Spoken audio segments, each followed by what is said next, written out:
Então, estamos todos conectados. Boa noite a todos. Inicialmente, eu gostaria de passar a palavra para o professor Lauro Moreto para as suas considerações iniciais. Boa noite a todos.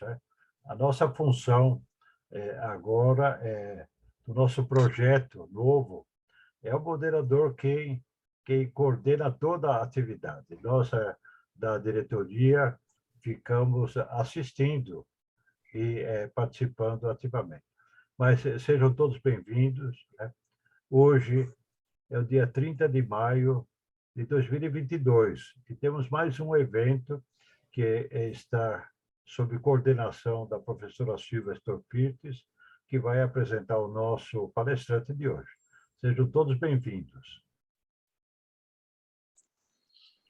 Muito obrigada, professor Moreto, responsável por esse programa em todos os seus eixos, né?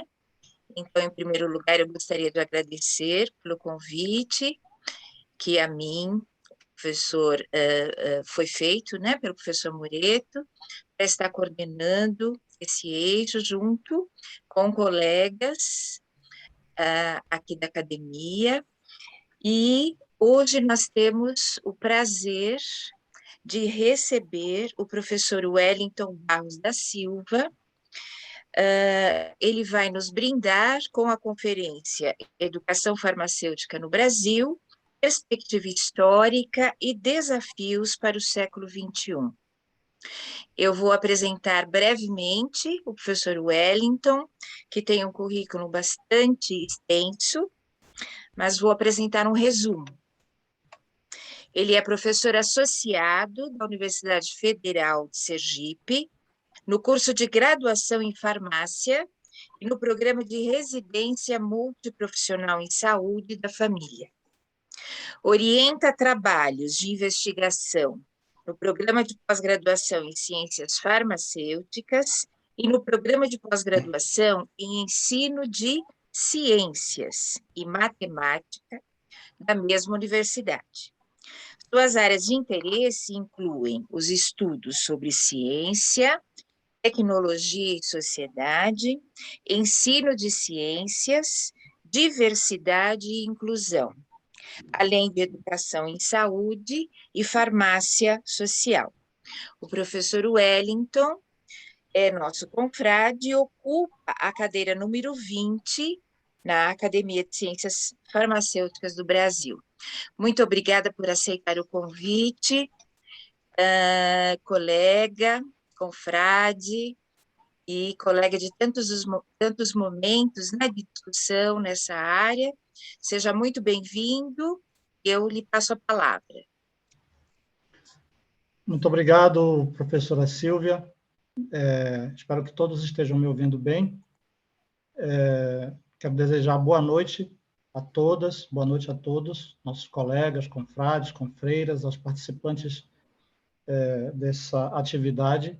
Dizer que me sinto bastante honrado com o convite que foi formulado, principalmente para iniciar, né, o conjunto de conferências e atividades do eixo temático da educação. Foi uma grande generosidade da doutora Silvia, de todos os colegas que fazem parte do eixo temático da educação, da Academia Nacional, da Academia de Ciências Farmacêuticas do Brasil, e gostaria de saudar, na pessoa do nosso presidente emérito, Dr. Lauro Moreto, a todos os confrades e confreiras da Academia Nacional, toda a diretoria da Academia Nacional de Farmácia, Academia de Ciências Farmacêuticas do Brasil. Eu vou fazer o compartilhamento da minha tela, professora Silvia, aí, perceba se por acaso não estiver aparecendo, espero que eu consiga projetar bem. Acho que deve estar já... Já apareceu a tela, perfeito. Ok. Então, a perspectiva que foi colocada hoje para mim, eu gosto muito do tema, já peço perdão a todos aqueles que estão assistindo, peço já perdão de antemão, porque eu falo bastante e muitas vezes passo um pouco do tempo, então, por favor, professora Silvia, puxe a minha orelha aí se eu estiver passando demais do tempo, e para que a gente possa, inclusive, abrir a possibilidade de um debate. Gosto bastante do tema, porque, como a professora Silvia muito bem apresentou, eu tenho uma certa afinidade com essa temática, em função, principalmente, do meu doutorado, que fiz na área de educação tecnológica, e uma parte da minha tese de doutorado, inclusive, ela dialogou com a questão da educação farmacêutica. Então, o tema para a noite de hoje, educação farmacêutica no Brasil, perspectiva histórica e desafios para o século XXI. Eu tinha construído uma proposta de discussão, né, uma proposta, digamos, de algumas diretrizes que nortearam a preparação dessa minha conferência. De antemão, ela tem um recorte, obviamente, teórico, e um recorte de uma perspectiva histórica sobre a questão da educação. É uma vertente da história a história das ciências e da história da técnica, a qual eu me vinculo, que é chamada de concepção externalista da história. E isso, eu peço licença a vocês, né? Peço vênia, inclusive, isso, de certo modo, representa um ponto de vista e um viés na minha análise. Então, o nosso programa para a discussão de hoje é o desenvolvimento do ensino de farmácia, compreendido como um processo de formação social, política e econômica do país, que reflete o modo como a força de trabalho na área da saúde foi se configurando. Isso na medida em que nós estruturávamos tanto o nosso modelo de Estado, como também na organização das atividades econômicas, né? Então, essa análise do desenvolvimento do ensino de farmácia, ela vai ter como pano de fundo esse processo histórico de formação da sociedade brasileira e de organização do Estado. A conferência abordará, portanto, esse processo e sua relação com a perspectiva histórica do ensino e da profissão farmacêutica no Ocidente. Eu quis destacar isto por quê? Porque nós temos uma tradição da história, da historiografia da farmácia, tanto da profissão quanto do ensino, sob uma perspectiva cultural ocidental. Sem dúvida nenhuma, haveriam diferenças, né, do ponto de vista de outros círculos culturais aos quais, desgraçadamente, eu não tenho acesso, né, não tenho propriedade para falar. E, de certo modo, eu tento também, ao final da conferência, apresentar alguns desafios que eu percebo para a formação de farmacêuticos diante do que nós entendemos como reestruturação produtiva que vimos em curso nesse início de século XXI. Então, esse é o pano de fundo que eu proponho para uma discussão da história do ensino de farmácia, entendida como uma história da farmácia e das ciências farmacêuticas. Na verdade, quando nós lemos os diferentes autores internacionais que discorrem sobre o ensino de farmácia, se percebe uma forte relação da história do ensino da farmácia com a história da farmácia enquanto profissão e da história da farmácia como campo do conhecimento científico, ou como área das ciências, desta forma designada como ciências farmacêuticas. É curioso como essas três, digamos, categorias, a farmácia como profissão, a farmácia como ciência e o ensino, tanto da profissão quanto desse campo científico, encontram-se entrelaçadas na maioria das escolas ou das vertentes teóricas que fazem a historiografia da profissão. Eu poderia contar uma história da farmácia seguindo a tradição hegemônica da historiografia oficial, que atravessa os diferentes períodos históricos, desde o processo, digamos, de humanização, né, dos seres humanos, que para muitos antropólogos é mediado ou é caracterizado pela linguagem. Muitos antropólogos consideram que o que nos diferencia e caracteriza no nosso processo de humanização como seres humanos é a aquisição da linguagem, porém reconhecem que o domínio de determinadas habilidades técnicas também caracteriza o nosso processo de humanização. Entre as habilidades técnicas que são utilizadas para caracterizar esse processo de humanização, encontra-se o desenvolvimento de técnicas de preparo de remédios ou ou qualquer tipo de preparação que fosse utilizada para a cura. Então, quando nós vamos ler qualquer livro de história da farmácia, qualquer trabalho de história da farmácia, você vai passando por fases históricas, né? Desde os períodos chamados de pré-históricos, passando pelas sociedades arcaicas, como a civilização mesopotâmica, a civilização egípcia, a organização da atividade da farmácia do mundo árabe, que é muito característica, o período que nós entramos na Idade Média, com o conhecimento da técnica da farmácia sendo reproduzido como ademais das outras técnicas conservadas e reproduzidas nos monastérios. Podemos passar ali pelo primórdio, digamos assim, da profissão, no momento em que, em 1240, em plena Idade Média, se promove a separação formal entre a farmácia e a medicina, todo o período de desenvolvimento da profissão farmacêutica, no período que nós dizemos que é o período pré-capitalista, onde o ensino, onde a formação do farmacêutico estava muito vinculada às corporações, então o primórdio das profissões ele se dá com a reprodução das profissões, ainda não entendidas como profissões, em estamentos corporativos, corporações profissionais ou pré-profissionais que dominavam o ofício, a técnica, a arte da preparação de medicamentos e de outras atividades artesanais, passando pelo modelo de prática da farmácia renascentista. Ou seja, nós podemos transcorrer, segundo a historiografia oficial, os diferentes momentos históricos que transformam a farmácia, né, e que chegam aos dias atuais, né?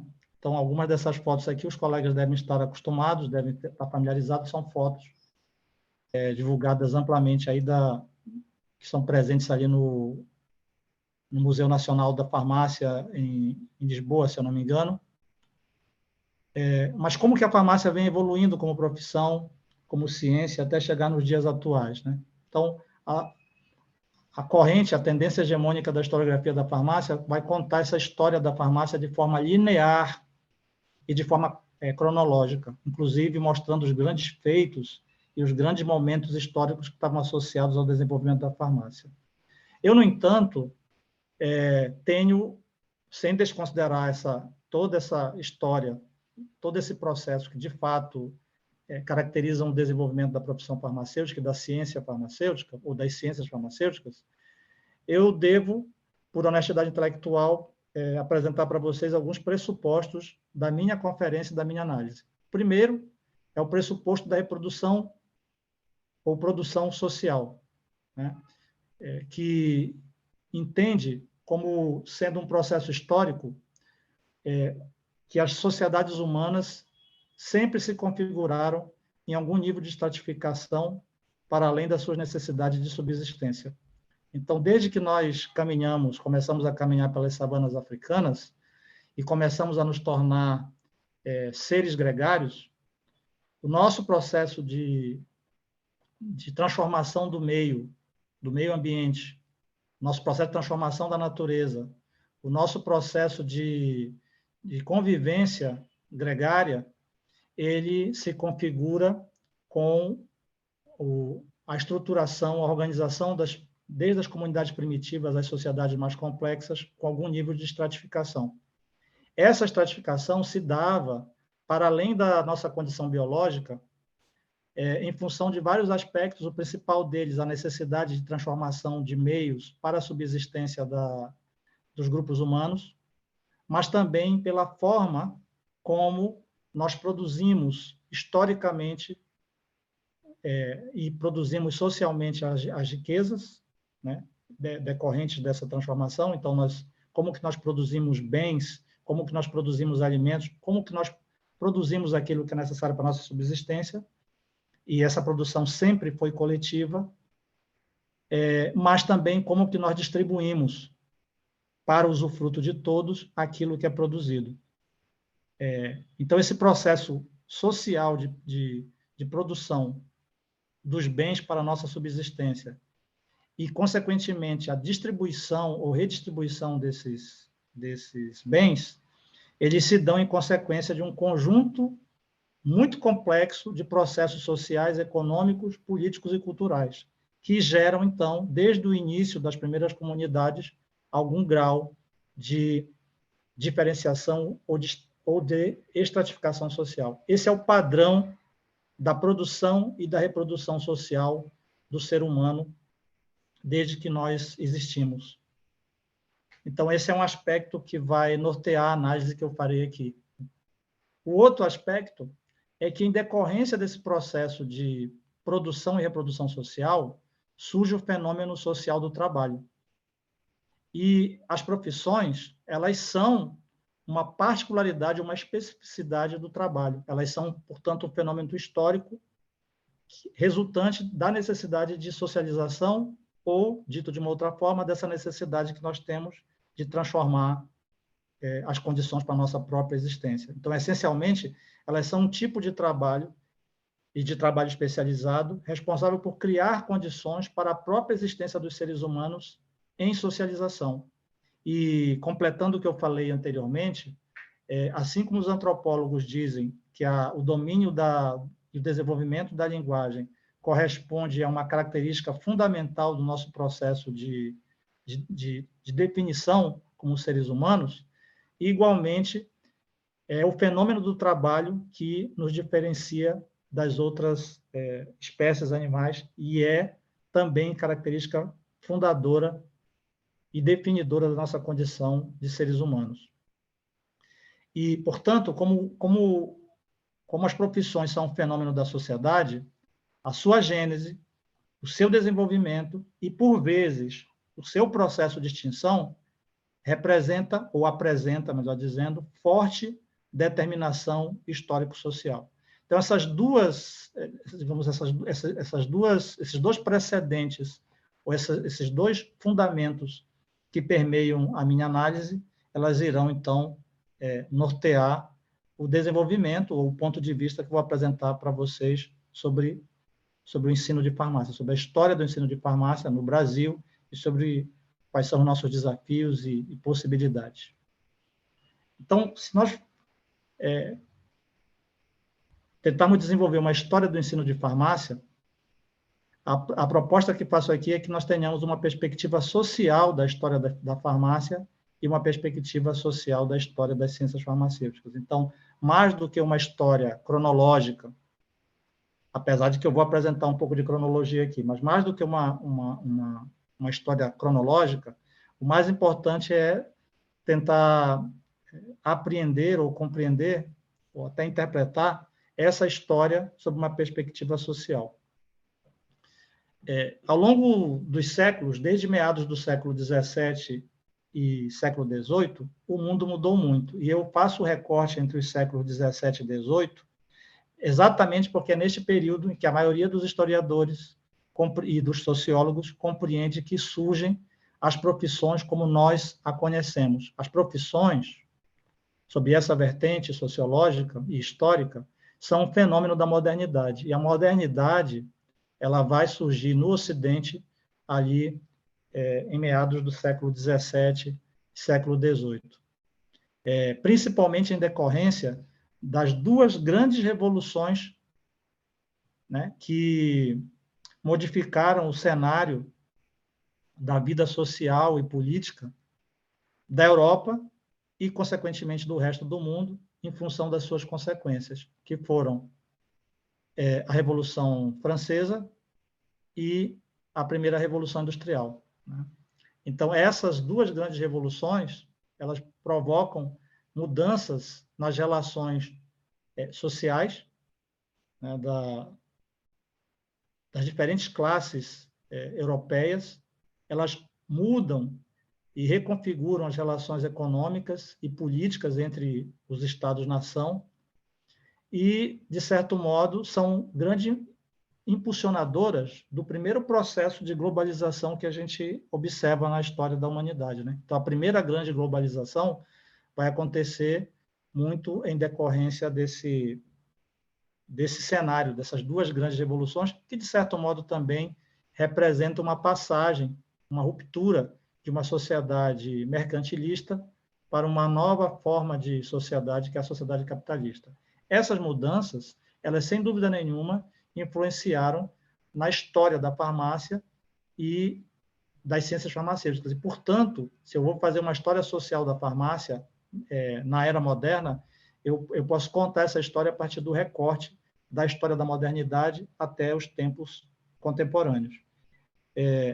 E aí, todo desafio que eu convido vocês a fazerem hoje e depois, e com os pares de vocês, é entender como que a farmácia sai deste tipo de farmácia, ali no fins da Idade Média, início da Idade Moderna, como que a farmácia sai desse tipo de farmácia, desse modelo de farmácia, e chega neste modelo de farmácia.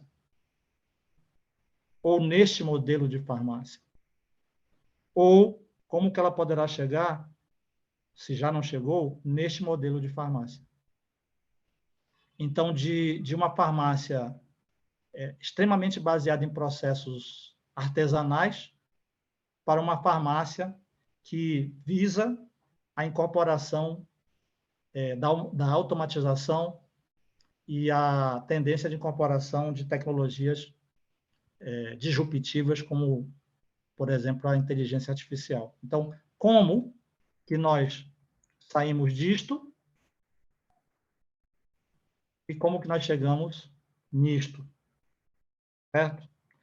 Então, quando a gente olha sobre o aspecto da modernidade para os dias atuais, nós chegamos à conclusão, a partir de uma perspectiva que foi muito bem apresentada por um historiador chamado Eric Hobsbawm, o grande historiador do século XX, de que, mais ou menos ali por volta de 1798, ali por volta dos 1800, que marca o início da Era Moderna, o mundo era muito pequeno, mas também, paradoxalmente, ele era muito grande.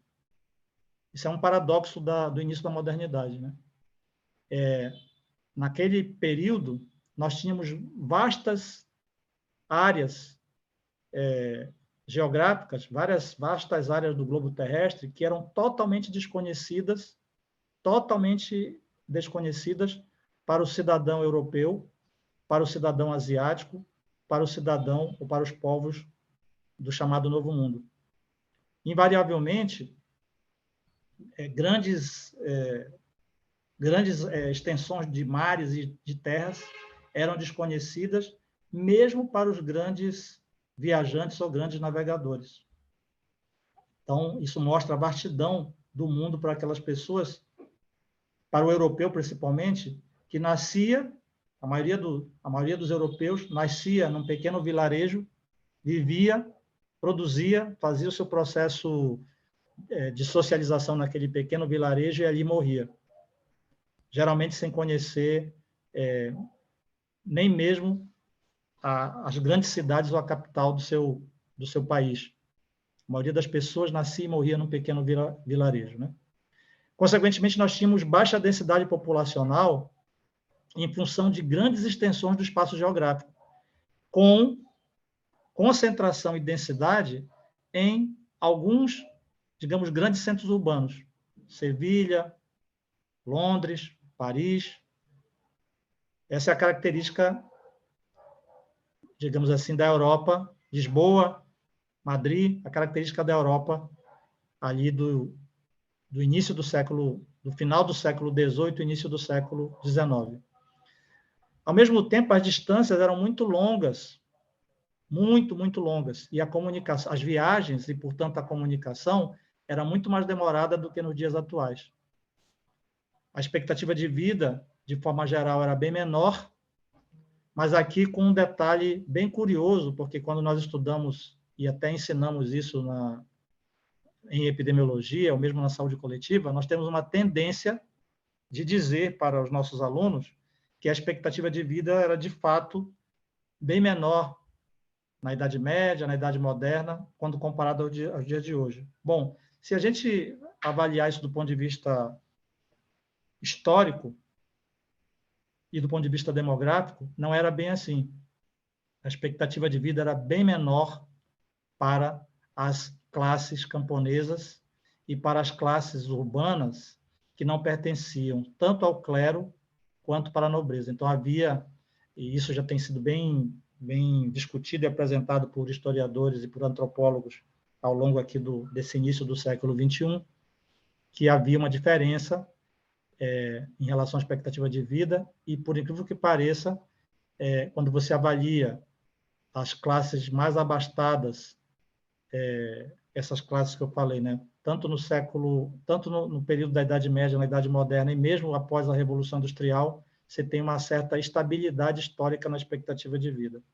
Mas tudo isso fazia com que o mundo, então, do final do século XVIII, início do século XIX, aquele período em que ocorre a Revolução Francesa e a primeira Revolução Industrial, era um mundo muito pequeno, mas também muito grande.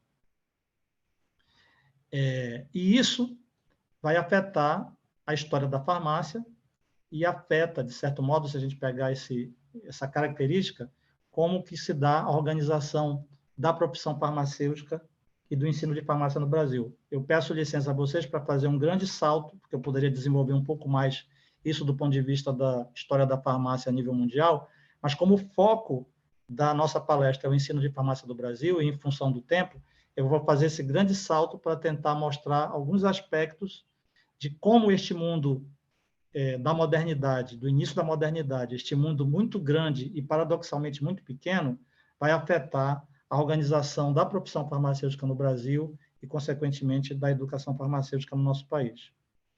No Brasil, a história da farmácia caracteriza-se por períodos distintos do nosso processo de formação cultural, do nosso processo de desenvolvimento econômico, político e também científico. Foi exatamente no nosso processo de formação social e em decorrência da organização do Estado brasileiro que nós tivemos a delimitação e a regulamentação da atividade profissional de farmácia, do ensino e a regulamentação dos estabelecimentos farmacêuticos no país. Então, quando nós vamos olhar, desde que aqui chegaram os primeiros boticários, desde que aqui chegaram as primeiras pessoas que tinham algum tipo de formação ou não tinham formação em farmácia, mas começaram a exercer o ofício da farmácia ou de algo muito parecido com isso no Brasil, que esse processo de regulamentação da atividade a tal ponto dela se transformar numa atividade profissional, ela vai ser reflexo do seu tempo, ela vai ser reflexo da forma como o país estava sendo colonizado. Então, o Brasil, como um espaço resultante da colonização, ele está recebendo uma influência, ele está sendo determinado pelo processo de construção da modernidade, e como que isso vai afetando a formação do nosso povo, né, a nossa formação social. Tem um autor que é o Caio Prado Júnior, que é um historiador, que ele mostra como que se dá a formação social do povo brasileiro. Outros autores também, Sérgio Buarque, de Holanda, conta essa história, e como isso está relacionado à organização do Estado brasileiro, e esse Estado brasileiro, na medida em que ele vai se organizando, ele vai se tornando mais interventor da vida social no Brasil, ele vai regulando várias atividades, entre elas as atividades profissionais e as atividades de ensino.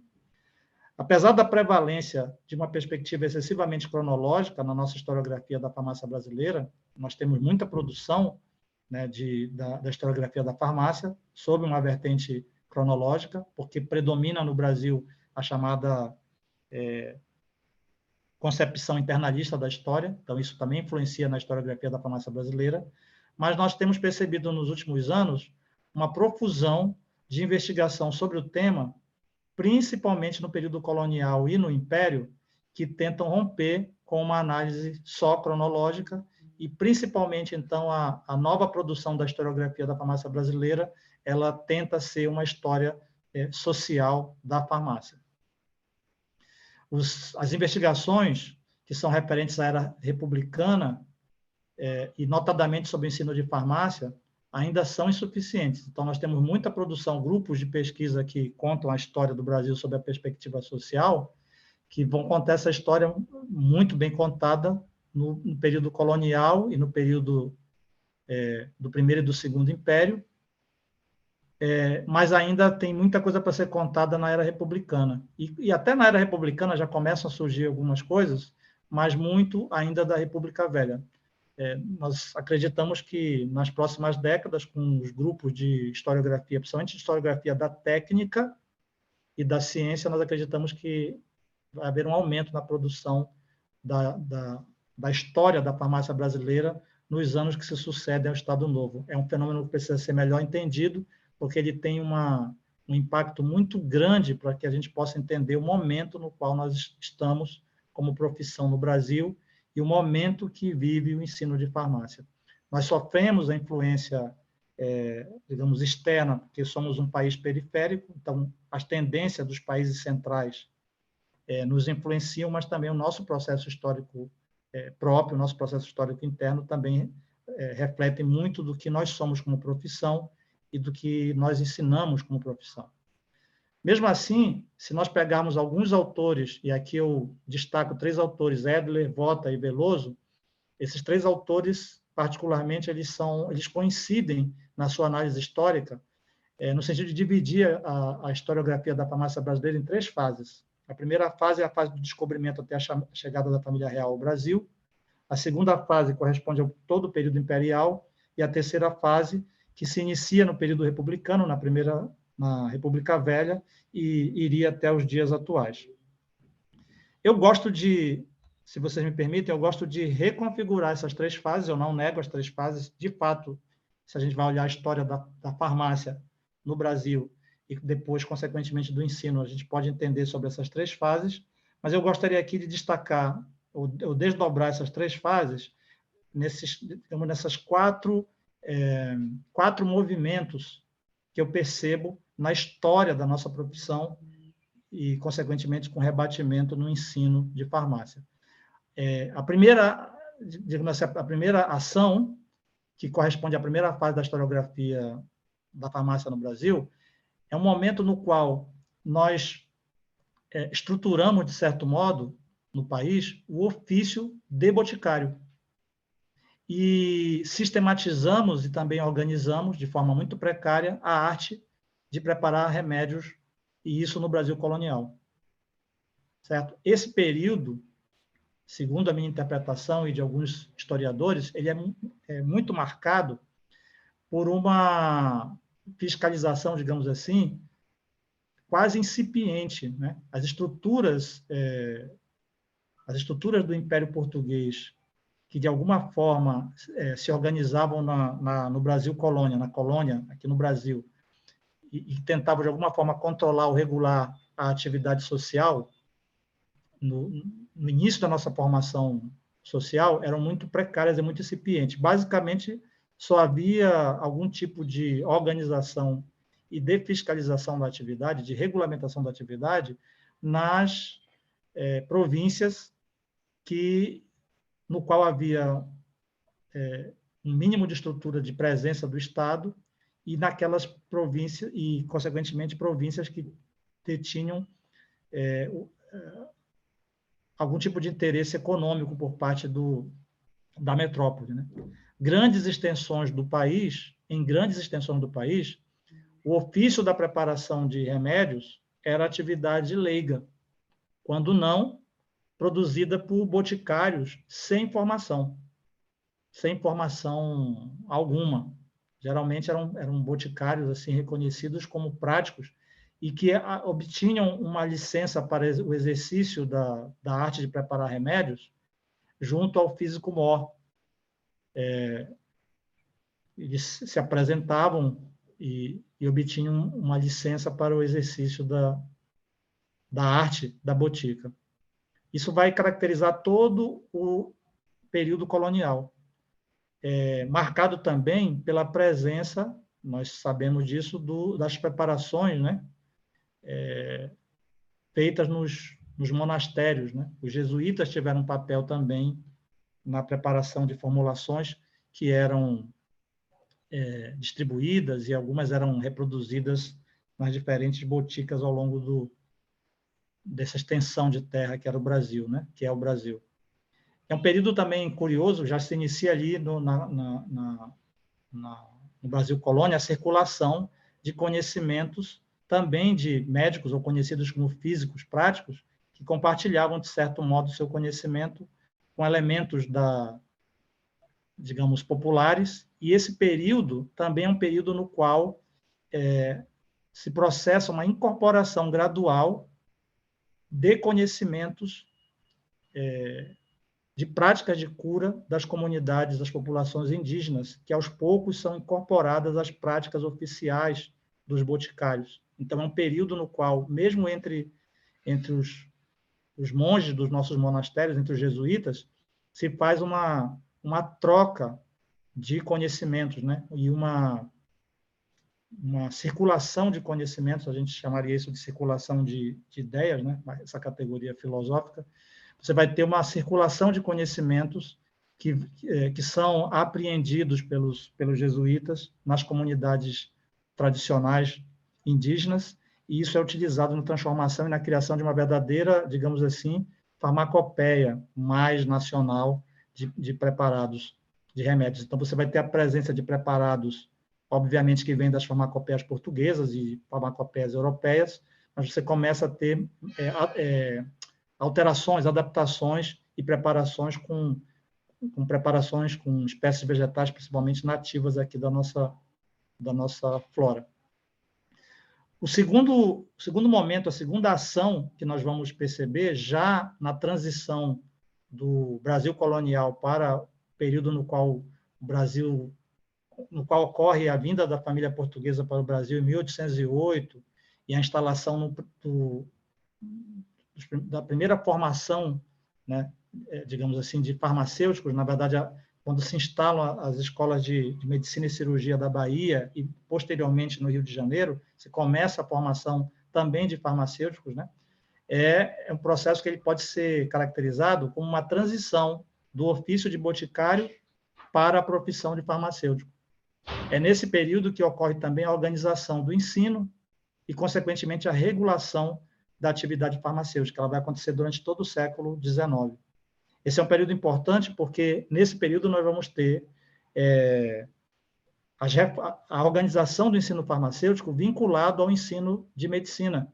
E nós vamos ter duas grandes reformas no século XIX, que são reformas realizadas, né, em grande parte, como consequência ou como resultado do processo de controle do ofício de farmácia por parte da corporação médica.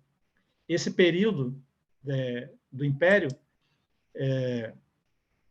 a formação farmacêutica passa a ser controlada pela corporação médica por uma necessidade social que a profissão médica passa a ter de hierarquizar todas as ocupações relacionadas à saúde e que tinham alguma interface com a profissão médica. Fenômeno esse não exclusivo do Brasil e observado, inclusive, nos países centrais.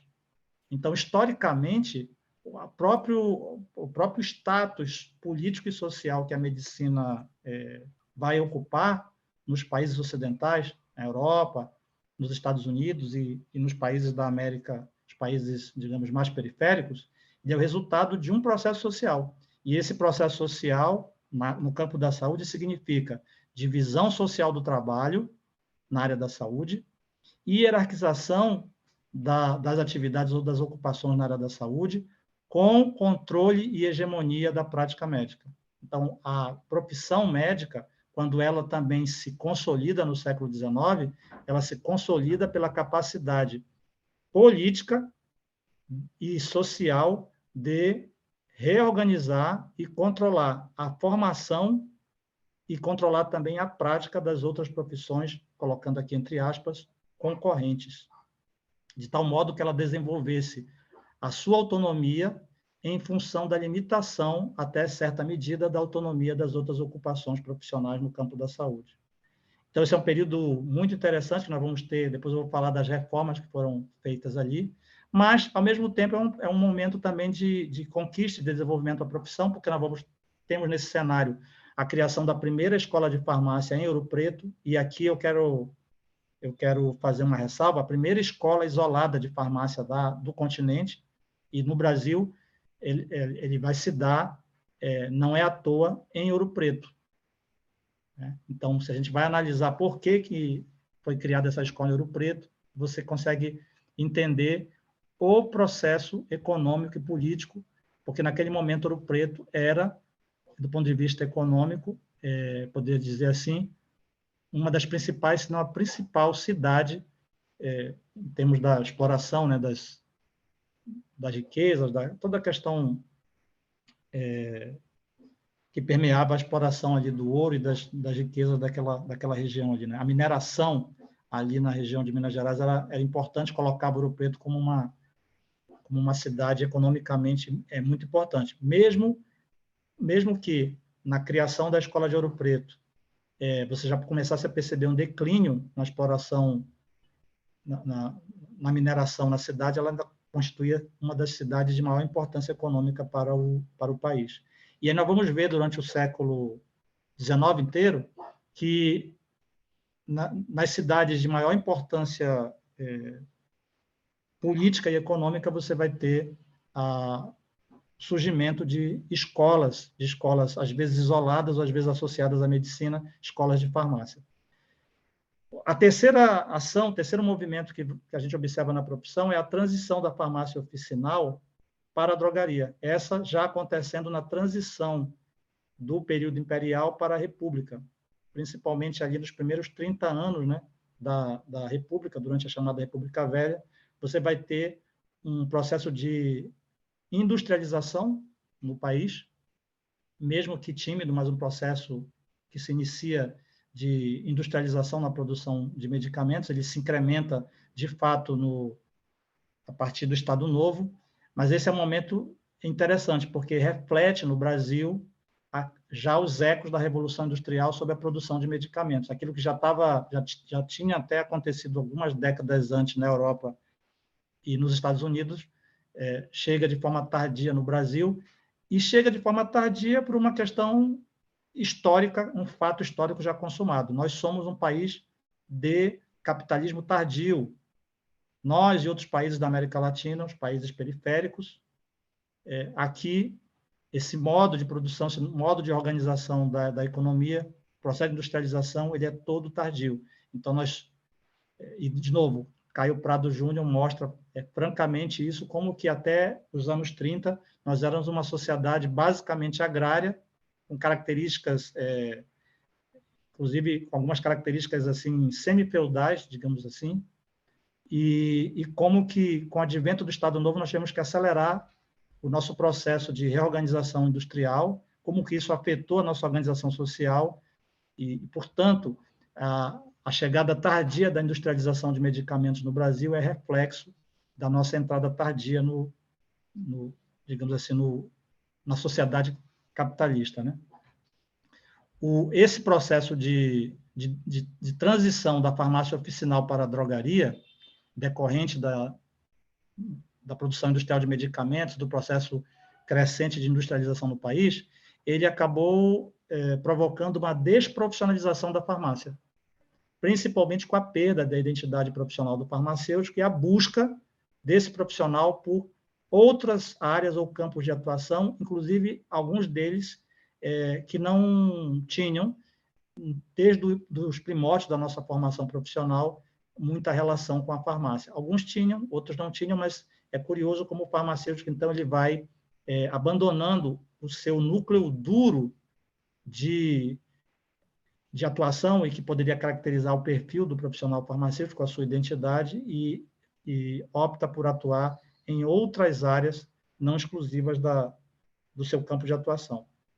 O quarto movimento, que ainda precisa ser bem discutido, ainda precisa ser estudado, e aí fica como desafio para os historiadores modernos, é o período que marca a redemocratização brasileira e o reposicionamento do Brasil na ordem econômica global, que é o que eu vou deixar aqui para o final, para a gente colocar para vocês mais perguntas do que tentar apresentar respostas. Esse é um momento que vai se iniciar logo após o final do ciclo militar no país, né? Basicamente, na década de 80, chamada década perdida, no qual nós vamos ter algo interessante, que é uma crise econômica muito grande no país e, mais uma vez, a instalação de um paradoxo, dentre os tantos paradoxos que acompanham a sociedade brasileira. O período da redemocratização é o período no qual o nosso país ele implanta uma Constituição marcada pela definição dos chamados direitos sociais básicos, que deveriam ser atribuições ou deveres do Estado brasileiro. Então, nós temos uma Constituição que é fortemente marcada por uma ideologia social-democrata, por um modelo de Estado social-democrata. Então, esse é o arranjo político que se faz na Constituição de 1988, mas, ao mesmo tempo no qual se instalava uma visão do Estado brasileiro, da sociedade brasileira, permeada por uma perspectiva de um Estado de bem-estar social, ao mesmo tempo, paradoxalmente, nós começávamos a incorporar, começava a chegar aqui no Brasil, os ventos da mudança,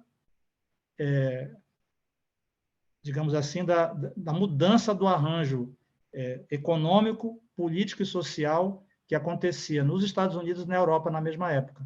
Então, aquelas sociedades que serviram de inspiração para que os nossos constituintes estabelecessem a Constituição cidadã, aquelas sociedades fortemente marcadas pelo estado do bem-estar social passavam por transformações advindas da incorporação de um novo modelo econômico que depois passou a ser chamado de neoliberalismo. Então, enquanto a Europa caminhava para o neoliberalismo, nós, no Brasil, implantávamos ou definíamos uma Constituição social-democrata e, ao longo de toda a década de 90, nós tivemos que viver a contradição entre uma Constituição social-democrata e políticas econômicas e, consequentemente, sociais de ordem neoliberal. Isto criou problemas para o sistema de saúde, isto criou problemas para o fenômeno social das profissões, mas também, creio eu, criou e ainda cria oportunidades para a reprofissionalização da farmácia. Aí fica com um ponto de interrogação se, de fato, a partir da década de 90, nessa contradição entre políticas sociais e políticas mais liberais, do ponto de vista econômico, se há, de fato, oportunidades para a reprofissionalização da farmácia. Tudo isto rebate no ensino de farmácia. E aí eu entro na terceira parte e parte final da minha fala. Nós tivemos, ao longo desse processo histórico, reformas no ensino de farmácia. Como eu falei para vocês, a partir do século XIX, que a gente vai ter um movimento de organização e de maior regulação da atividade de farmácia no Brasil e, consequentemente, da regulação do ensino, desde a chegada da família imperial. Então, nós tivemos, no século XIX, duas grandes reformas, que são reformas do ensino médico, e, consequentemente, elas rebateram, ou elas tiveram impacto na formação de farmacêuticos, já que a formação de farmacêuticos, na maioria das escolas, estava vinculada ao ensino médico. Essas são as reformas de 1832 e a reforma de 1880, e que como eu já falei anteriormente, caracterizada por um controle da formação que se encontrava nas mãos da corporação médica. Nós tivemos, depois, no início da República Velha, em 1901, uma reforma também. Esta foi bastante curiosa, porque ela reduziu a duração dos cursos de farmácia para 2 anos. Ela reduz a formação, que antes era de 3 anos, no modelo do ensino das reformas de 32 e 80, que, aliás, o ensino farmacêutico, tanto da reforma de 32 quanto de 80, ele é interessante, porque ele estabelecia as matérias e a estrutura, digamos, do ensino, mas colocava uma parte dessa formação que deveria ser feito, digamos assim, nos locais onde se exercia a farmácia. Então, colocava a formação de farmacêuticos, uma parte dela, esse farmacêutico devia ter uma atividade prática intensa nas farmácias, nos locais onde haviam farmacêuticos.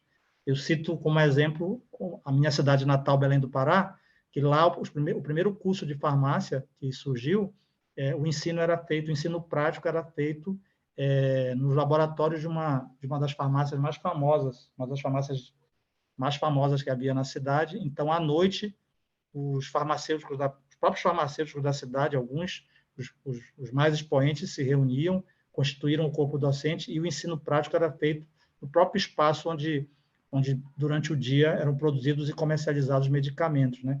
E esse aluno de farmácia, ele tinha que passar por um treinamento trabalhando em alguma farmácia, sob a supervisão de um farmacêutico, para ele poder obter o diploma de farmacêutico. Essa é uma característica muito forte das reformas do ensino médico, principalmente da reforma de 1832, mas também presente na reforma de 1880.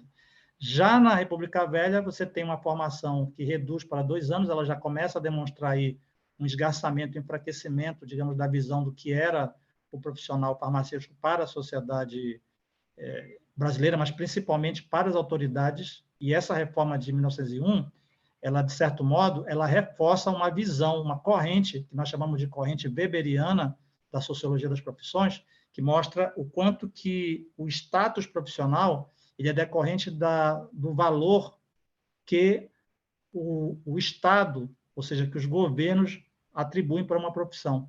Essa corrente weberiana, inclusive, se me permite, ela vai dizer o seguinte: as profissões serão mais bem-sucedidas quanto mais capacidade elas têm de convencimento do Estado e não da sociedade em relação à sua necessidade e à sua função. Então, se a profissão ela consegue articular com o Estado e convencer o Estado da sua importância, ela consegue, de certo modo, que a ela sejam delegados alguns privilégios e a ela seja atribuído alguns poderes. Então, o Estado, no final das contas, que delega poder, que atribui poder às profissões. Quando nós analisamos a reforma que aconteceu com os cursos de farmácia em 1901, e depois, com o advento do Estado Novo, a gente percebe claramente que são exemplos de como a nossa profissão, em alguns momentos, não teve a capacidade de fazer interlocução política e convencer o Estado brasileiro, digamos, da sua necessidade ou da sua relevância. Em 1925, nós tivemos a reforma Rocha Vaz. Essa reforma ela resgatou novamente a duração dos cursos, ela aumentou essa duração dos cursos para 4 anos, e foi um momento único, né? Porque nesse momento, em 1925, a reforma que foi realizada, ela equiparou os cursos de medicina, engenharia e direito, na verdade, equiparou os cursos de farmácia, né, ao mesmo status de formação dos cursos de medicina, engenharia e direito. Porém, com o advento do Estado Novo, tivemos uma nova reforma e, mais uma vez, o curso de farmácia foi reduzido e voltou a formação para 3 anos. Então, esse período aí é um período de bastante contradições em relação à formação, porque mostram, muitos historiadores, inclusive, vão dizer que é um momento no qual o Estado Novo ele busca reorientar a formação do farmacêutico para a área industrial, já que havia interesse do Estado Novo de criar toda uma burocracia técnica que fosse preparada para o processo de industrialização que era necessário que ocorresse com o país.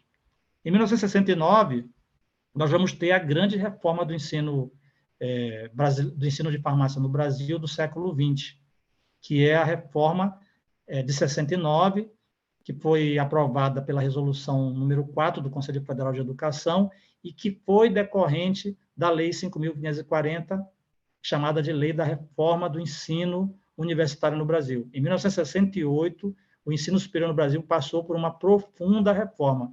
Então, o ensino superior no Brasil, quando a gente vai olhar a história do ensino superior brasileiro, você tem o ensino superior antes de 68, antes da reforma universitária, e o ensino superior depois da reforma universitária. Nesta resolução número 04, decorrente da reforma universitária, foi que houve a criação dos adjetivos de farmácia comercial, como sendo a formação básica de farmácia, uma formação de 2 anos e meio. Então, a reforma de 68 reduziu a formação de farmacêutico da reforma do Estado Novo de 3 anos para 2 anos e meio, e depois a complementação não obrigatória, ou seja, ela era opcional, a complementação que seria feita em 2 habilitações, a saber, farmácia bioquímica, esta com 2 modalidades. Então, você faria o curso de farmácia comercial em 2 anos, esse curso de farmácia comercial te habilitaria para o exercício do que eles chamavam de farmácia comercial, ou seja, o farmacêutico que atuasse em drogarias, E, opcionalmente, se você quisesse, você poderia fazer mais 1 ano e meio de formação, e você escolheria 2 habilitações, a habilitação em farmácia bioquímica ou a habilitação em farmácia industrial. A habilitação em farmácia bioquímica ainda poderia ter 2 modalidades ou 2 opções. Farmácia bioquímica na modalidade análises clínicas e a farmácia bioquímica na modalidade tecnologia de alimentos. Essa reforma, e o que se deu, então, em 69, e durou toda a década de 70, o final da década de 70, e durou a década de 80, a década de 90 inteira, ela foi muito significativa porque ela reflete um deslocamento da farmácia como profissão do seu campo original de atuação. Isso é outro fato histórico. E é tão claro isso que nós vamos detectar que, em 1973, 97% de todas as matrículas de estudantes de farmácia no país estavam concentrados na área de análises clínicas. Em 1973, os farmacêuticos que se formaram naquele ano, 97% desses farmacêuticos formados em farmácia comercial, optaram pela área de análises clínicas. E isso reflete esse deslocamento, reflete a desvalorização, digamos, pelo qual passava a atividade da farmácia comunitária, mas também refletia, de certo modo, ainda uma deficiência no nosso processo de desenvolvimento industrial, haja vista que haviam poucos postos de trabalho para os farmacêuticos do país em outras áreas que não fossem as áreas das análises clínicas. Portanto, a migração dos farmacêuticos para áreas não privativas foi um reflexo da perda de controle sobre o processo de produção de medicamentos. Isso é um reflexo. Nós perdemos o controle sobre o processo de produção de medicamentos enquanto profissão. E aí, ao mesmo tempo, tínhamos a percepção de limitação das funções do farmacêutico nas farmácias, que agora estavam transformadas em drogarias, ou seja, aquelas que tinham um produto final, tecnicamente elaborado. Isso é muito claro no parecer do conselheiro federal de educação, ex-governador da Bahia, Muniz Aragão, quando ele diz que não havia tanta necessidade de um profissional farmacêutico com uma formação tão longa nas farmácias, já que as farmácias possuíam o medicamento como sendo um artefato técnico preparado em involução. Então, a lógica era clara, quer dizer, se os medicamentos não são mais produzidos na farmácia, para que um farmacêutico com tantos conhecimentos se ele só tem que entregar uma caixa de medicamentos? É este parecer, inclusive, que retira a obrigatoriedade de disciplinas como química farmacêutica, como disciplina, como matéria, como conteúdo curricular obrigatório nos cursos de farmácia. Fato que só foi modificado quase uma década depois. Mas as transformações sociais, políticas e econômicas conduziram a um certo anacronismo na formação do farmacêutico e também a perda de mercado para a profissão na década seguinte. Então, nós tivemos aí, na década de 80, uma coordenação de eventos. Nós tivemos, aos poucos, perda de mercado de trabalho para os farmacêuticos e um certo anacronismo na formação. Isso também já foi analisado por vários autores que estudam, né, o processo sociológico da farmácia e a nossa historiografia. Essa Resolução 04 ela se prolongou aí por pelo menos 3 décadas e, em 2002, ocorre uma nova reforma, com a aprovação da Resolução número 2 do Conselho Nacional de Educação, que estabeleceu, portanto, as diretrizes curriculares nacionais para os cursos de farmácia. Essas diretrizes passaram a ser uma obrigatoriedade estabelecida pela nova Lei de Diretrizes e Bases da Educação. Qual é a grande mudança? Até 2002, prevaleceu a visão da reforma universitária de 68, da estrutura dos cursos com base em currículos mínimos. Então, os cursos de farmácia, assim como os outros cursos de graduação de bacharelado ou de licenciatura no país, eram cursos que possuíam um currículo mínimo uniformizador da formação em todo o país. A partir da LDB, da Lei de Diretrizes e Bases da Educação, a partir de 2002, você passa a ter uma nova configuração, não mais currículos mínimos, e sim diretrizes curriculares. Qual foi o que é que provocou essa mudança? Bom, novamente, uma mudança que veio de fora para dentro da sociedade brasileira. Já em 2002,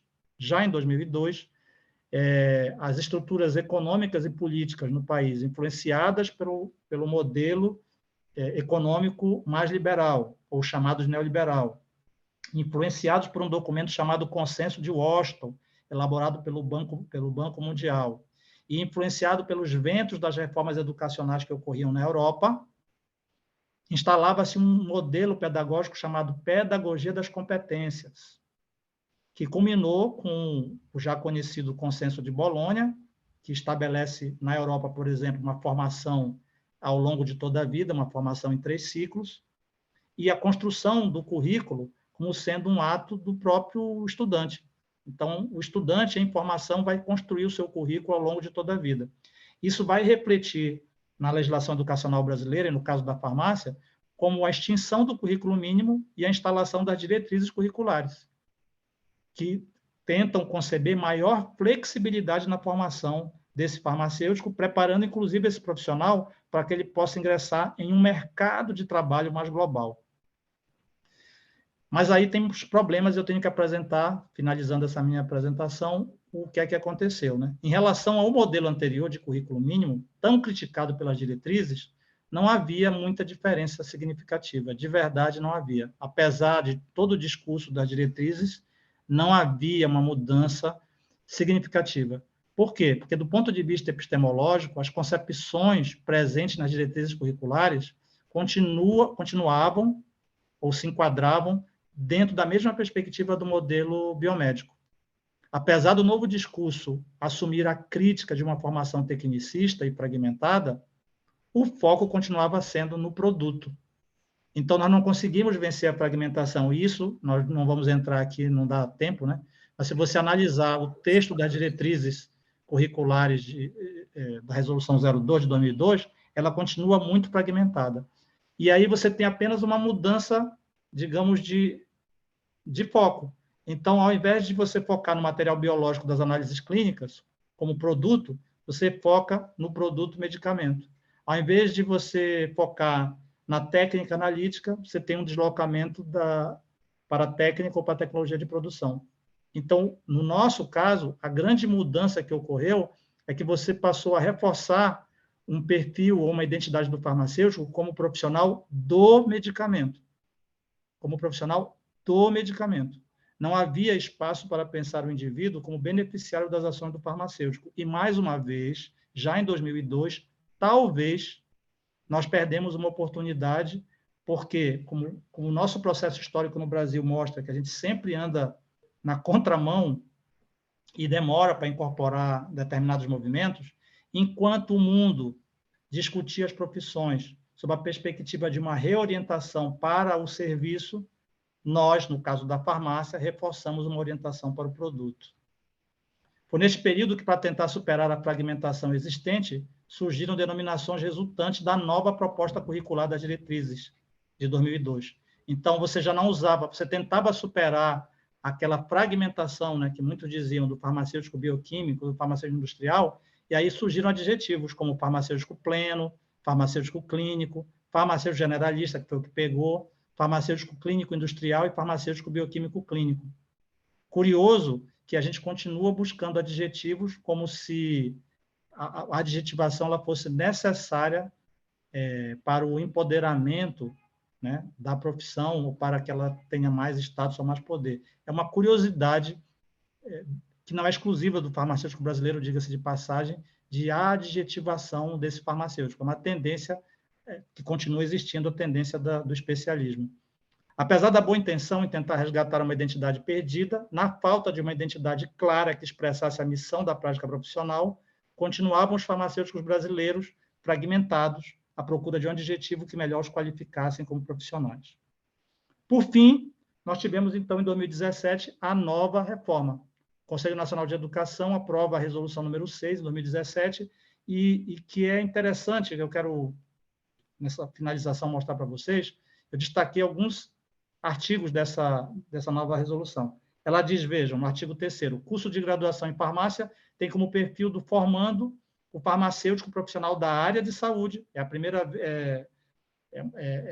importante, não é a primeira vez, porque na diretriz de 2002 já dizia isso, mas vejam, com formação centrada nos fármacos, nos medicamentos e na assistência farmacêutica, e de forma integrada com formação em análises clínicas e toxicológicas, em cosméticos e em alimentos, em prol do cuidado da saúde do indivíduo, da família e da comunidade. Esse perfil continua apresentando problemas de tentar, na definição de um perfil, incorporar toda a multiplicidade de atuação que o farmacêutico pode ter. Este é um problema, mas que a categoria deve refletir, pensar e avaliar se ela de fato é um problema, se ela de fato é necessária. No artigo 4º, o texto diz: a formação do farmacêutico deve ser humanista, crítica, reflexiva e generalista, bem seguindo o modelo proposto no plano do discurso, ao da chamada pedagogia das competências, ou pedagogia empresarial, que está consubstanciada nas principais reformas universitárias do mundo inteiro, inclusive no Consenso de Bolonha. Só que diz, essa formação deve pautar-se por uma concepção de referência nacional e internacional. E aqui abre um desafio para nós. Qual é a referência internacional que nós temos? Quer dizer, a tendência de formação internacional do farmacêutico, e nós a seguimos? O artigo 5º dessa diretriz, ele inova, porque diz que a nova formação deverá ser estruturada em 3 eixos. O eixo do cuidado em saúde, é a primeira vez que isso aparece, tecnologia, inovação em saúde e gestão em saúde. E os 2 parágrafos são bem interessantes. Entende-se como cuidado em saúde o conjunto de ações e de serviços ofertados ao indivíduo. Veja, é a primeira vez também que se incorpora nas diretrizes curriculares da farmácia a noção de uma orientação para o serviço. O parágrafo 2º diz: a execução do eixo cuidado em saúde requer o desenvolvimento de competências para identificar e analisar as necessidades de saúde do indivíduo, da família e da comunidade. Esses 2 parágrafos, eu diria para vocês, são os 2 parágrafos mais importantes de toda a resolução.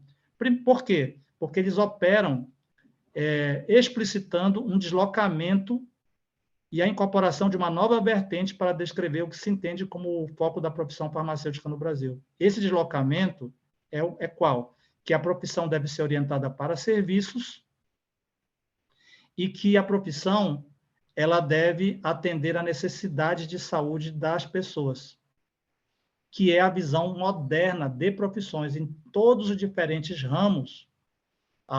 Os sociólogos das profissões colocam isto: as profissões que irão sobreviver ao século XXI serão aquelas que tiverem orientação para o serviço, e os sociólogos resgatam algo que define as profissões desde de fins do século XIX. É que as profissões elas só existem como necessidade social se elas atendem necessidades de fato sociais, se elas atendem necessidades da sociedade, necessidades do Estado e necessidades da sociedade. Então, essa noção de uma profissão atender a necessidades sociais ela é importante que conste nas diretrizes, porque mostra essa tentativa de deslocamento, ou início de um deslocamento do foco da profissão farmacêutica. O ensino de farmácia, portanto, tem um equívoco aqui, mas eu vou fechar. O ensino de farmácia, portanto, passou por significativas transformações quando comparado aos períodos da história que antecederam a modernidade. Então, se a gente vai ver as transformações da farmácia antes da modernidade, você vai ver um conjunto de significativas transformações, e depois, com o advento da modernidade, você vai ter alguns fatores que influenciaram o desenvolvimento da farmácia e da educação farmacêutica como nós a conhecemos. Quais são esses fatores? O desenvolvimento da economia e a organização das forças produtivas, principalmente depois da primeira Revolução Industrial. Então, nós já passamos por 3 revoluções industriais, estamos na 4ª Revolução Industrial. Então, todas as vezes que houve uma reorganização das forças produtivas, isso teve impacto direto nas profissões.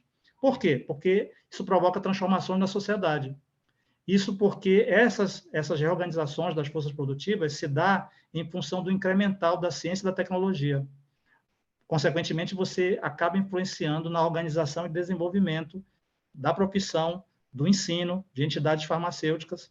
Você tem novos marcos regulatórios na área da saúde e da educação, e aí nós vemos algo importante que está acontecendo agora, que é uma transição de fase do capitalismo do século XX para o capitalismo do século XXI.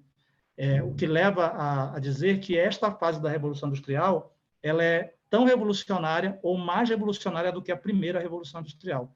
E ainda temos que ver quais serão os reflexos que isso acarretará para as profissões.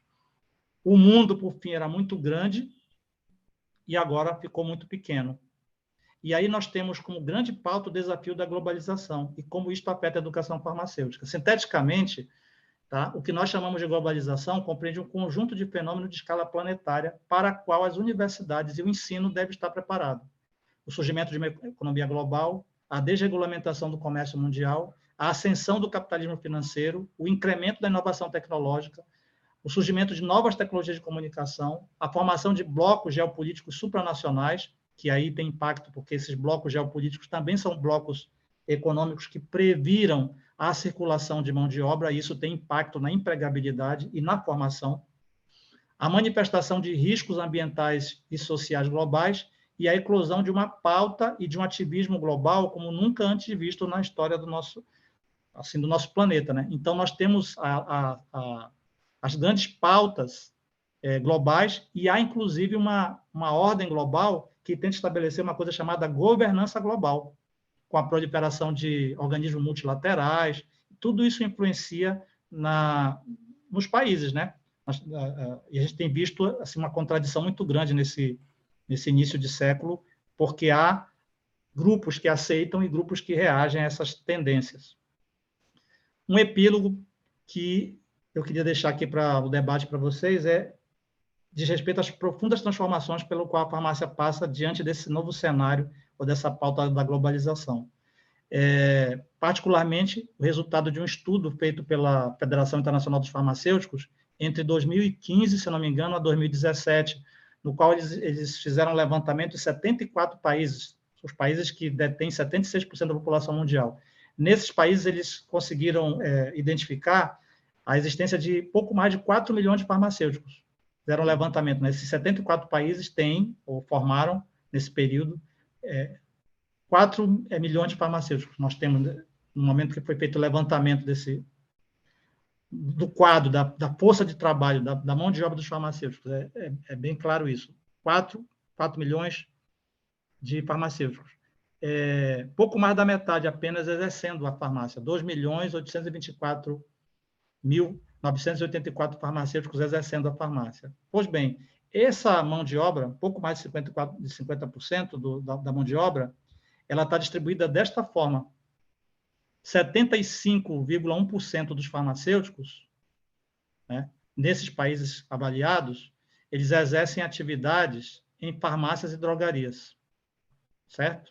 75% desses farmacêuticos, nos 74 países, exercem a profissão em farmácias e drogarias.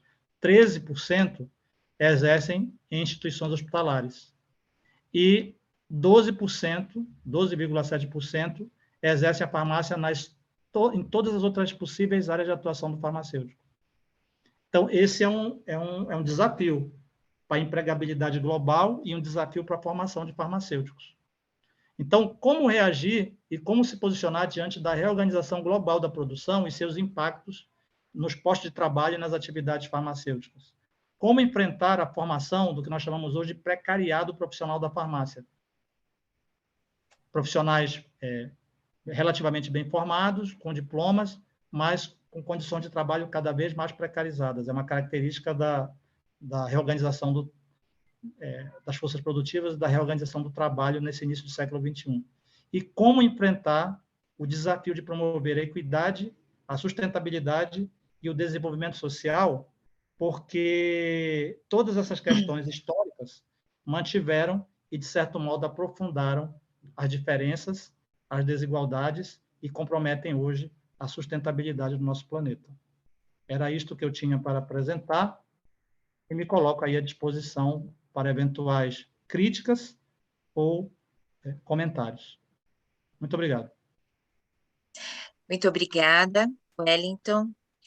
É um assunto, evidentemente, muito desafiador. Eu acredito que você fez uma apresentação do ponto de vista histórico, trazendo esses elementos, né?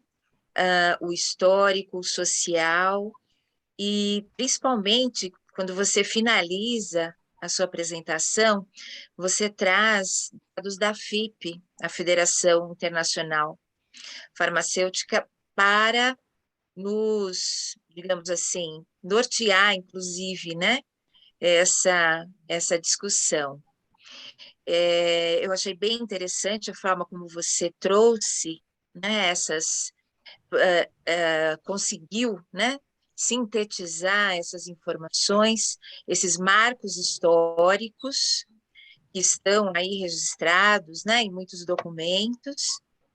E tem aqui, eu fui acompanhando no chat, desde as boas-vindas, né, dos colegas, saudações, ok? E muitos colocando, enquanto você falava sobre, por exemplo, né, a reforma que trouxe as modalidades, então os colegas, né, trazendo as suas experiências e de como isso, né, refletiu na sua própria formação, né? Na USP, na Federal do Paraná, de como houve essa transição, né? E também temos aqui uma reflexão de Paulo Cirufo, acho que eu vou estar acompanhando aqui no chat também, Wellington. Consegue acompanhar? Sim? Sim. Para uma nova geração de políticas educativas, muitas mudanças são necessárias, e com isso, o desenvolvimento do ensino da farmácia deve estar ligado ao processo de formação social, política e econômica do país. E isso reflete o modo como a força de trabalho na área da saúde vem se configurando, à medida em que se estruturava o modelo do Estado e a organização das atividades econômicas na sociedade brasileira em diferentes momentos históricos. E a globalização, né, como você citou de forma bem interessante, né, uma primeira globalização historicamente lá com a Revolução Industrial, e a globalização imprime novas tecnologias de formação do farmacêutico.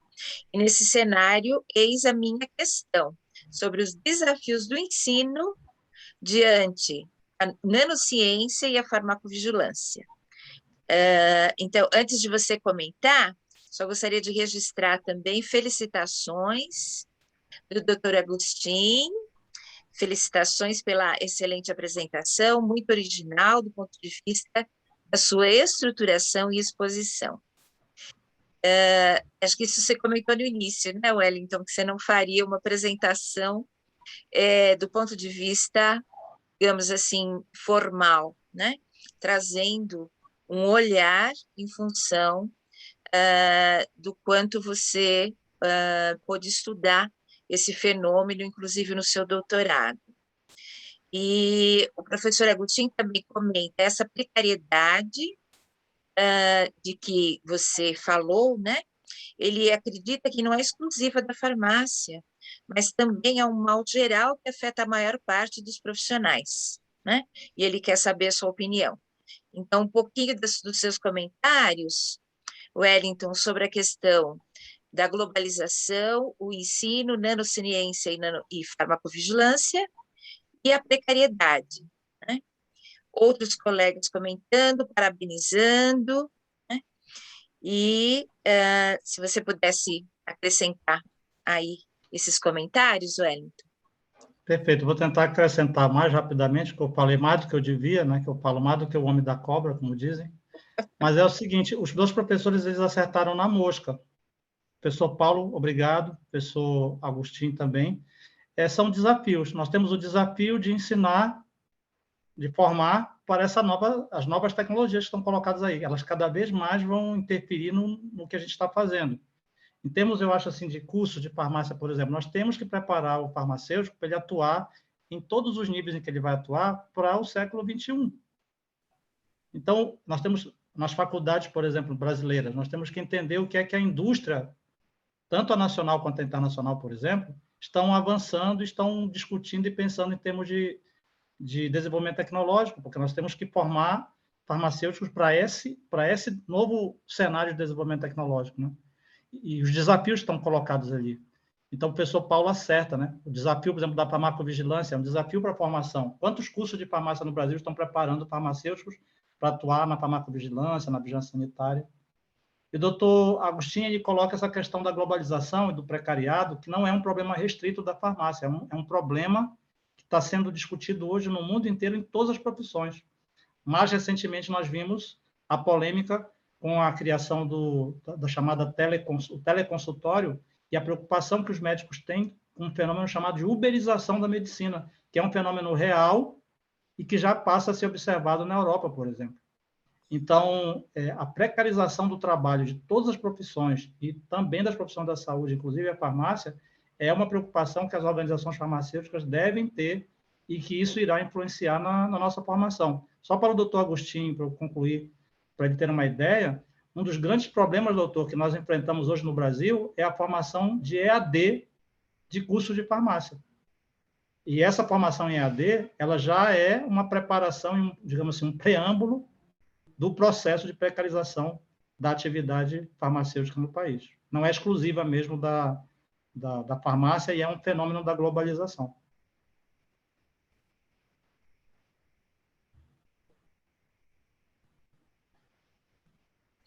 Wellington, temos mais um comentário aqui da nossa colega Micheline Mendes.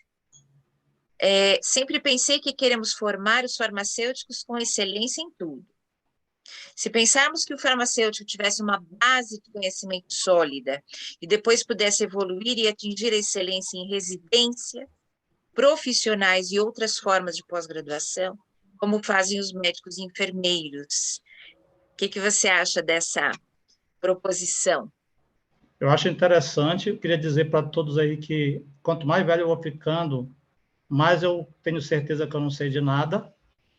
Mas uma coisa que eu acho curioso, e aí os meus colegas que já têm mais tempo de praia podem me ajudar, mas eu acho curioso uma coisa que a gente percebe no mundo inteiro, principalmente nos países mais centrais. Há uma clara diferenciação na formação do farmacêutico profissional e numa formação do bacharel em ciências farmacêuticas. Isso me chama muita atenção, que eu tenho percebido em vários países, onde esses países eles não se arvoram mais querer formar tudo num único curso. Então, você tem várias boas universidades, bons cursos de farmácia pelo mundo, que você tem duas opções de formação. Uma formação mais voltada para a área, digamos, das ciências farmacêuticas, um bacharelado mais voltado para essa área, até já direto, na verdade, uma formação no nível de mestrado, digamos, e uma formação de farmacêutico com foco na questão do sistema de saúde. E essa formação de farmacêuticos, ela não pode prescindir da formação em residência. Eu tenho visto isso, professora Silvia, aqui na minha universidade. Os nossos colegas que terminam o curso de farmácia e fazem a residência, passam por um processo de amadurecimento profissional muito, muito interessante. Na verdade, nós precisamos ampliar, ao meu ponto de vista, a formação de residência em farmácia no país. Wellington, temos aqui mais um comentário do Dr. Jeová Marques, comentando a situação na Federal do Pará, que iniciou o curso em 1970, daquela forma, né? 3 anos de farmácia, bioquímica e mais um ano. E em 1970 teve início o curso de biomedicina, concorrente direto nas análises clínicas. Aqui na USP a gente vê esse fenômeno bem mais recentemente, né? Um curso de biomedicina, e acredito que não seja somente, né, um fenômeno isolado. O professor Agostinho agradece os seus comentários, e a doutora Eliana Martins Lima gostaria de fazer uma intervenção por áudio. Por favor, doutora Eliana, está nos ouvindo? Sim, Silvia. Me ouvem bem? Sim, estamos ouvindo bem. Tá ótimo, obrigada.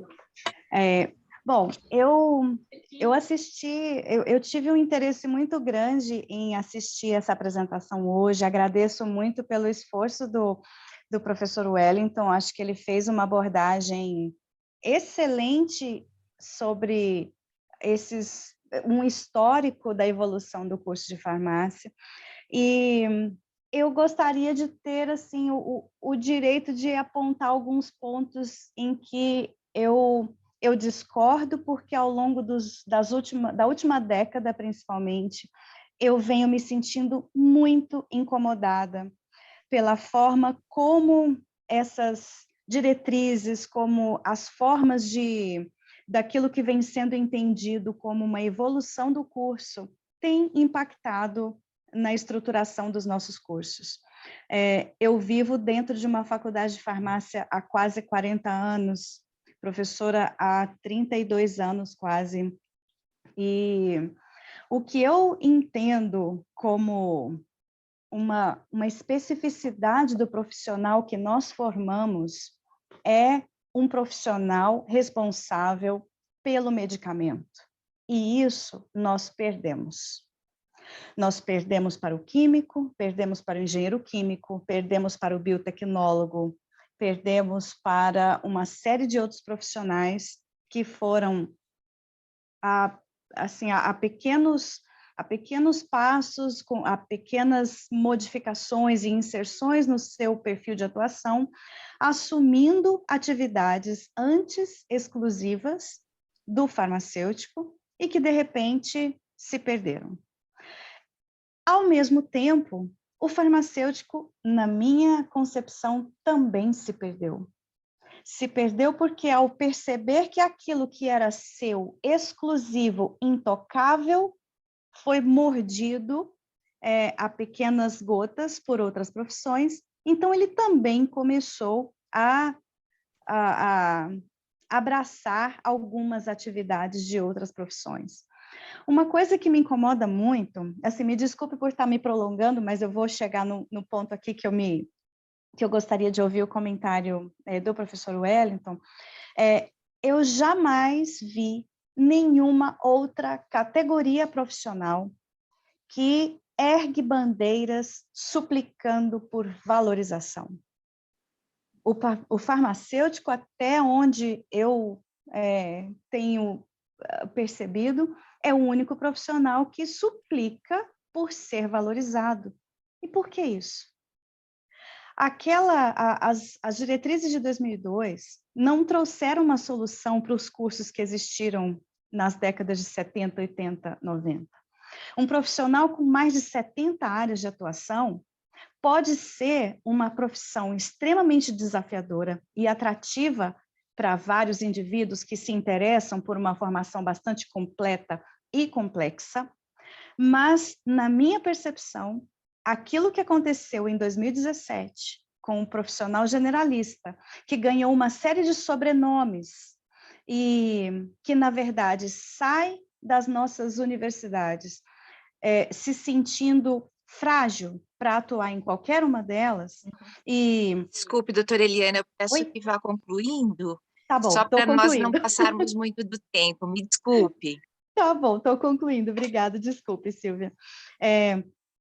Eu acho que talvez o que nós perdemos de maneira mais grave e aquilo que a gente precisava reconstruir e reconquistar, se o farmacêutico não for o profissional do medicamento, quem será? Se o farmacêutico passar a ser um profissional do serviço, talvez isso represente as faculdades de farmácia que foram se multiplicando ao longo das últimas décadas, sem muita necessidade de investimento em formação, porque talvez a solução ali para se criar um curso de farmácia sem investimento nas hard sciences era bem mais baixa, formou um profissional que não precisava de laboratórios, etc., não foi sendo mais importante formar uma pessoa com essa qualificação.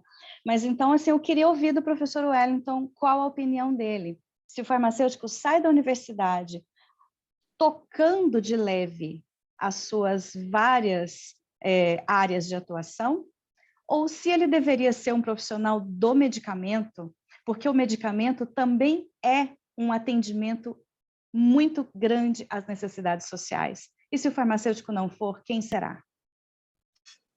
Obrigada, Silvia. Obrigada, Wellington. Professora Eliana, primeiro eu queria lhe pedir perdão a todos os colegas, porque se eu tivesse me atido mais ao tempo, a gente poderia ter mais tempo para debater Então, perdão até por você ter tido um tempo mais curto para fazer a sua fala. Sua fala ela é excelente, eu agradeço bastante. Também peço desculpas, porque talvez eu não tenha conseguido, em função do que eu estava tentando correr, de me fazer melhor entendido. Eu concordo, em essência, com tudo que você falou, professora. E nós temos um problema, aí eu tenho que apresentar, né, o que a minha análise ela é enviesada, sem dúvida, mas qual é o nosso problema que eu vejo? Vou colocar a minha opinião. Nós vivemos o período da chamada pedagogia das competências. Essa pedagogia das competências, ela se tornou hegemônica no mundo inteiro. Mais uma vez, as questões políticas e econômicas determinam, a realidade é assim. Então, na pedagogia das competências, você passa a ter um problema. Qual o problema? É que não há mais, nessa pedagogia, uma concepção de que a universidade forma. Esse aí já é o primeiro problema para a gente problematizar, viu, professora Helena? Nesse modelo, a universidade ela não forma. No modelo anterior, a universidade formava, então o profissional deveria sair, digamos assim, entre aspas, bem formado. Na pedagogia da competência, você dá uma formação, no máximo, de nivelamento, e quem vai formar esse profissional é o mercado. Aí não estou dizendo que eu concordo ou que eu discordo, mas depois, com o tempo, a gente pode até conversar sobre isso. Então, esse é um primeiro problema que incide sobre as diretrizes. O segundo problema, a meu ver, ele é de ordem mesmo da forma como a gente discutiu as diretrizes. Sabe por quê? Porque numa profissão, você tem que diferenciar três coisas, professora, que a gente diz, é o objeto do conhecimento da profissão, o objeto social da profissão e o objetivo social, professora Eliana. E a nossa profissão, ela se confundiu quando discutiu isso. Sabe por quê? Porque, por exemplo, qual é o nosso objetivo social, que é a missão, a função da farmácia?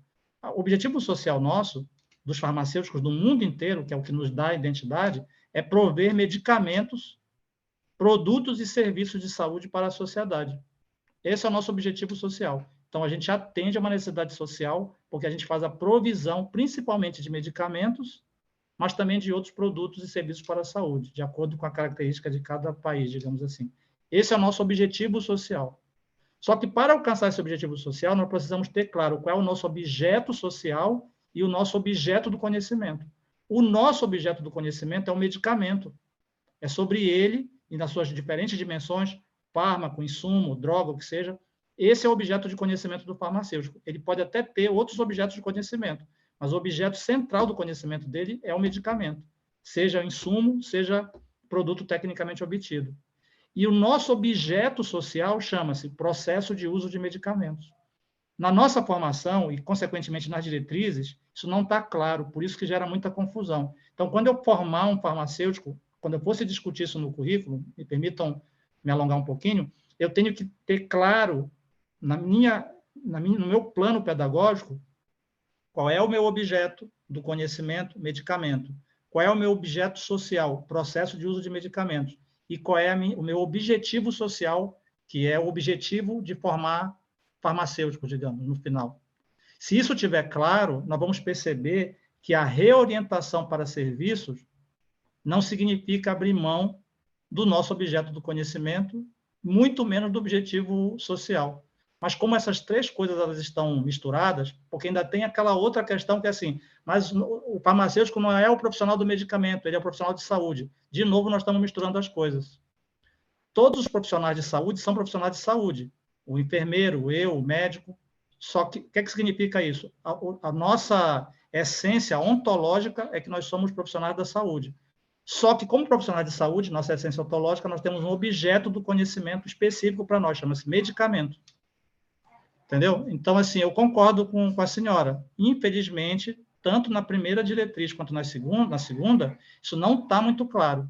E nós temos que ver nos outros países, inclusive, como é que eles estão resolvendo também esse problema. Porque eu cheguei à conclusão que não dá para formar tudo aquilo que a gente quer formar num único curso de bacharelado. Mas eu posso estar totalmente errado. Wellington e colegas, imensamente interessante, e já estamos vendo o desafio que nós vamos ter nesse eixo, né?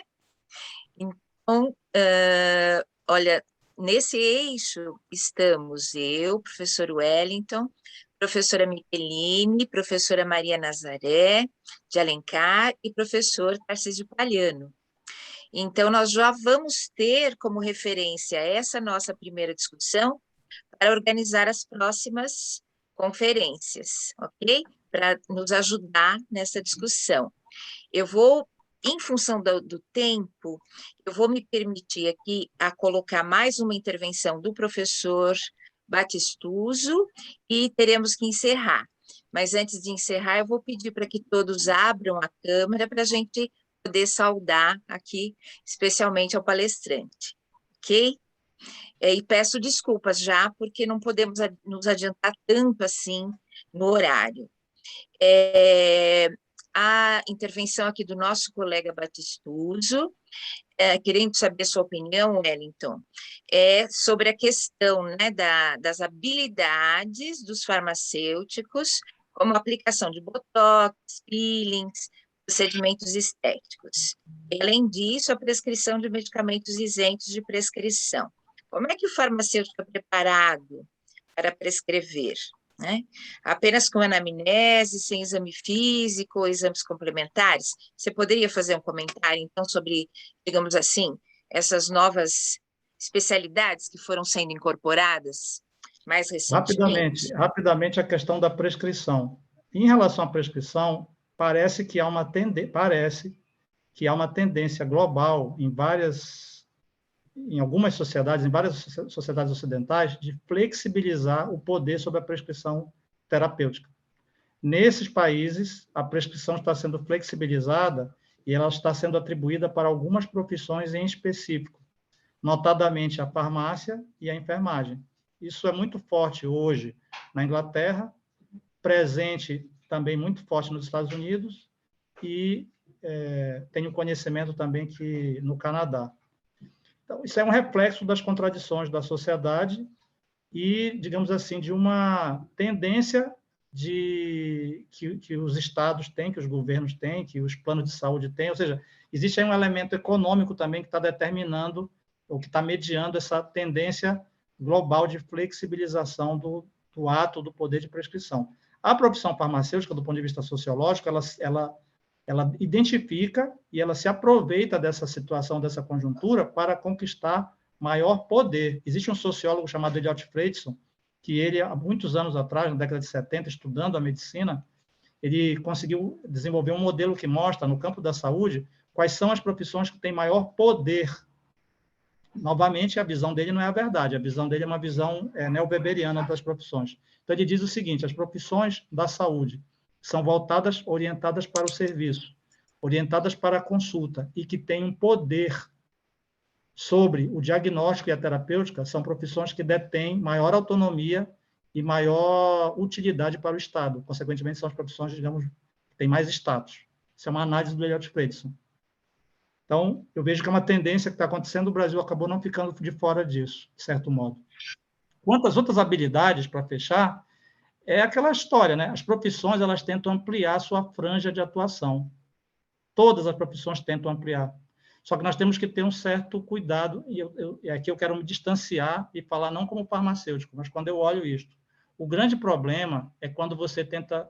O movimento de ampliação de campos de atuação, ele é legítimo das profissões, mas ele também demonstra um esgarçamento ou uma indefinição da identidade profissional. Profissões com pouca identidade profissional tendem a ampliar demais o seu campo de atuação para áreas que nós chamamos de círculo exotérico de conhecimento. Círculo exotérico são aquelas áreas que são áreas cinzentas, que são compartilhadas por outras profissões.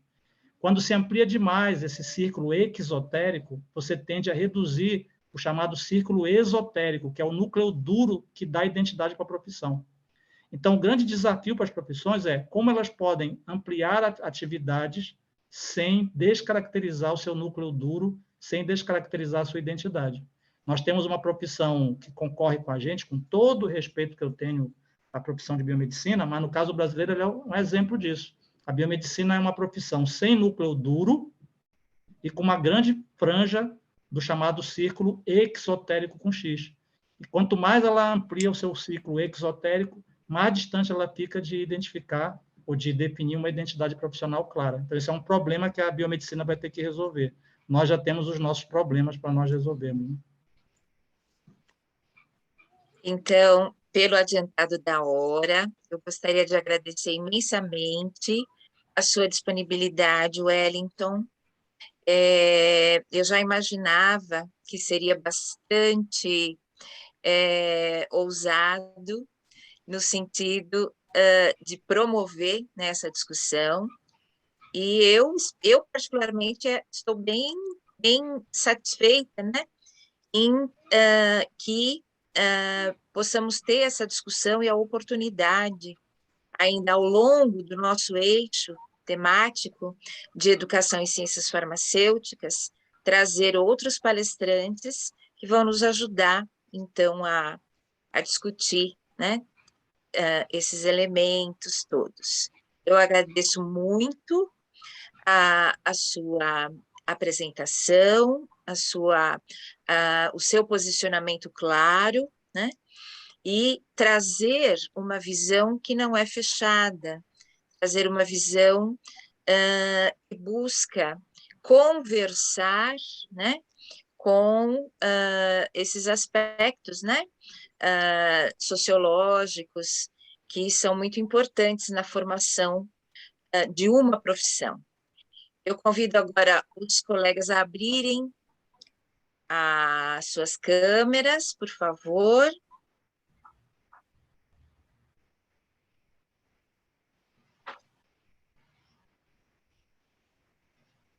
E fazemos uma saudação ao nosso confrade Wellington da Silva, Barros da Silva. Obrigado. Desculpe eu ter me alongado. Muito obrigada. Cibele, professor Moreto, se quiserem fazer alguma intervenção, algum aviso, senão nós podemos terminar.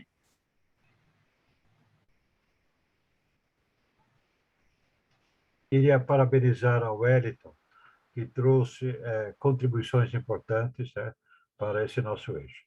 E como estamos atrasados, mesmo ultrapassamos o nosso horário, proponho que você encerre a sessão logo em seguida.